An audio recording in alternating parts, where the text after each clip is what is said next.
ಸರ್ಕಾರದ ಅಂಕಿಅಂಶಗಳ ಪ್ರಕಾರ ದಕ್ಷಿಣ ಕನ್ನಡ ಜಿಲ್ಲೆಯ 18 ಜನರು ಉಕ್ರೇನ್ನಲ್ಲಿದ್ದಾರೆ.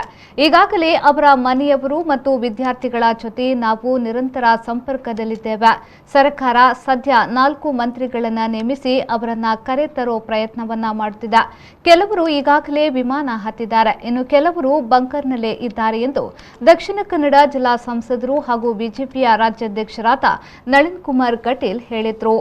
ಅವರಿಂದು ಬೆಳಿಗ್ಗೆ ಉಕ್ರೇನ್ನಲ್ಲಿ ಸಿಲುಕಿರೋ ಮಂಗಳೂರಿನ ವೈದ್ಯಕೀಯ ವಿದ್ಯಾರ್ಥಿನಿಯರಾದ ಅನುಷಾ ಮತ್ತು ಸಾಕ್ಷಿ ಸುಧಾಕರ್ ಅವರ ಮನೆಗೆ ಭೇಟಿ ನೀಡಿ ಮಾತನಾಡಿ, ಪಕ್ಷದ ವತಿಯಿಂದಲೂ ವಾರ್ ರೂಮ್ ತೆರೆದು ಮನೆಯವರ ಸಂಪರ್ಕವನ್ನ ಮಾಡಿದ್ದೇವೆ.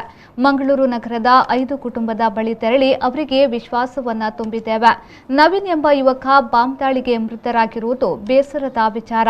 ಆ ಕುಟುಂಬಕ್ಕೆ ದುಃಖ ಸಹಿಸುವ ಶಕ್ತಿ ಭಗವಂತ ಕೊಡಲಿ. ಉಳಿದವರು ಭಯಪಡೋ ಅಗತ್ಯ ಇಲ್ಲ. ನಮ್ಮ ಸರ್ಕಾರ ನಿಮ್ಮ ಜೊತೆ ಇದೆ.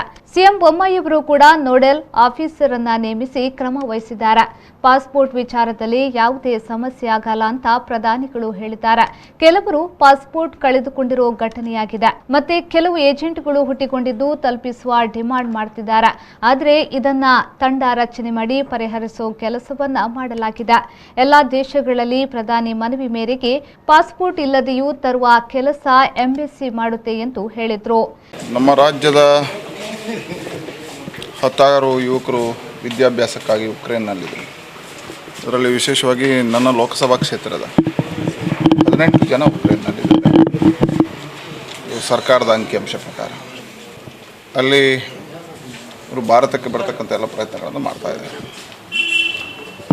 ಈಗಾಗಲೇ ಅವರೆಲ್ಲರ ಮನೆಯವರ ಜೊತೆ ಮತ್ತು ಆ ವಿದ್ಯಾರ್ಥಿಗಳ ಜೊತೆ ನಾವು ನಿರಂತರ ಸಂಪರ್ಕದಲ್ಲಿದ್ದೇವೆ. ವಿಶೇಷವಾಗಿ ನಮ್ಮ ದಕ್ಷಿಣ ಕ್ಷೇತ್ರದ ಶಾಸಕರಾಗಿರ್ತಕ್ಕಂಥ ವೇದವ್ಯಾಸ್ ಕಾಮತ್ ಅವರು ನಿನ್ನೆಯಿಂದ ಅವರೆಲ್ಲರ ಸಂಪರ್ಕ ಮಾಡತಕ್ಕಂಥ ಪ್ರಯತ್ನವನ್ನು ಮಾಡಿದ್ದಾರೆ. ನಾವೆಲ್ಲ ಸಂಪರ್ಕದಲ್ಲಿ ಕೇಂದ್ರ ಸರ್ಕಾರ ವಿಶೇಷವಾಗಿರ್ತಕ್ಕಂಥ ತಂಡದ ರಚನೆಯನ್ನು ಮಾಡಿ ಈ ಎಲ್ಲ ವಿದ್ಯಾರ್ಥಿಗಳನ್ನು ರಕ್ಷಣೆ ಮಾಡಬೇಕು, ಕರ್ಕೊಂಡು ಬರಬೇಕು ಅನ್ನತಕ್ಕಂಥ ಎಲ್ಲ ಪ್ರಯತ್ನಗಳನ್ನು ಪ್ರಧಾನಿ ನರೇಂದ್ರ ಮೋದಿ ಅವರ ನೇತೃತ್ವದಲ್ಲಿ ಆಗ್ತಾಯಿದೆ. ಈಗಾಗಲೇ 4 ಮಂತ್ರಿಗಳನ್ನು ಅದಕ್ಕೆ ಡಿಪ್ಯೂಟ್ ಮಾಡಿದ್ದಾರೆ. ಅವರು ತಮ್ಮೆಲ್ಲ ಪ್ರಯತ್ನಗಳನ್ನು ಮಾಡ್ತಾ ಇದ್ದಾರೆ. ಎಲ್ಲ ರೀತಿಯ ಪ್ರಯತ್ನಗಳನ್ನು ಮಾಡಿ ಕರ್ಕೊಂಡು ಬರ್ತಕ್ಕಂಥ ಪ್ರಯತ್ನಗಳಾಗಿದ್ದಾವೆ. ನಿನ್ನೆ ಕೆಲವೊಂದು ವಿದ್ಯಾರ್ಥಿಗಳು ರಾಜ್ಯದವರು ಬಂದ್ದಾರೆ. ಕೇರಳ ರಾಜ್ಯದವರು, ಕರ್ನಾಟಕದವರು ಕೆಲವರು ಈಗಾಗಲೇ ಬಂದಿದ್ದಾರೆ. ಈ 18 ಜನರ ವಿಳಾಸವನ್ನು ನಾವು ತೊಗೊಂಡಿದ್ದೇವೆ. ಈಗಾಗಲೇ ಕೆಲವರು ಫ್ಲೈಟ್ ಹತ್ತಿದ್ದಾರೆ, ಕೆಲವರು ಏರ್ಪೋರ್ಟ್ಗಳಲ್ಲಿದ್ದಾರೆ, ಕೆಲವರು ಇನ್ನೂ ಬಂಕರಲ್ಲಿದ್ದಾರೆ. ಹಾಗಾಗಿ ಅವ್ರ ಮನೆಗಳಿಗೆ ಹೋಗಬೇಕು, ಅವ್ರಿಗೆ ಆತ್ಮವಿಶ್ವಾಸವನ್ನು ತುಂಬಬೇಕು ಅಂಥೇಳಿ ನಾವು ಪಾರ್ಟಿ ಕಡೆಯಿಂದ ಒಂದು ವಾರ್ ರೂಮ್ ತೆಗೆದಿದ್ದೇವೆ ರಾಜ್ಯದಲ್ಲಿ. ಅಲ್ಲಿ ವರದಿಗಳನ್ನು ತೊಗೊಂಡು ಮಾಡ್ತಾಯಿದ್ದೇವೆ.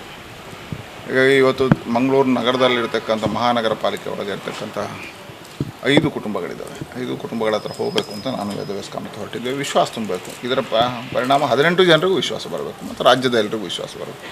ಈ ಸಂದರ್ಭದಲ್ಲಿ ಶಾಸಕರಾದ ವೇದವ್ಯಾಸ್ ಕಾಮತ್, ಬಿಜೆಪಿ ಮುಖಂಡರಾದ ಜಗದೀಶ್ ಶೆಣವ, ವಿಜಯ್ ಕುಮಾರ್ ಶೆಟ್ಟಿ ಮತ್ತಿತರರು ಉಪಸ್ಥಿತರಿದ್ದರು.